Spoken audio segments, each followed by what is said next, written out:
नमस्कार मित्रांनो, तुमच्यासाठी आज एक नवीन प्रश्न. एक टाकी एका नळाने 9 तासात भरते. जर टाकीचा नळ 5 तास चालला, तर किती टक्के भाग टाकी रिकामी राहील? चला तर मित्रांनो प्रश्न सोडवून पाहू. 9 तासात भरते म्हणजेच 9 भाग 9 तासात भरतात. तर बघा टाकीचा नळ किती तास चालला? 5 तास चालला. म्हणजेच 5 तासात ती टाकी 5 भाग भरेल 9 पैकी. 5 भाग भरेल, तर शिल्लक टाकी किती राहील? 4 भाग राहील. शिल्लक टाकी 4 भाग राहील.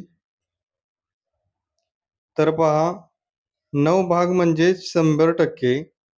तर 4 भाग म्हणजे किती टक्के हे आपल्याला काढायचं आहे. ती संख्या आपण x मानू. आता x इक्वल टू तिरकस गुणाकार 4 गुणिले 100 भागिले 9.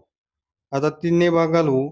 3 त्रिक 9, 33.33. आता 3 ने परत 33.33 ला भाग घातल्यानंतर 11.11. आता पहा 4 गुणिले 11.11. तर उत्तर आहे 44.44. तर पूर्ण टाकीपैकी 44.44% टाकी रिकामी राहील. तर मित्रांनो, व्हिडिओ आवडला असल्यास प्लीज लाईक, शेअर आणि सबस्क्राईब.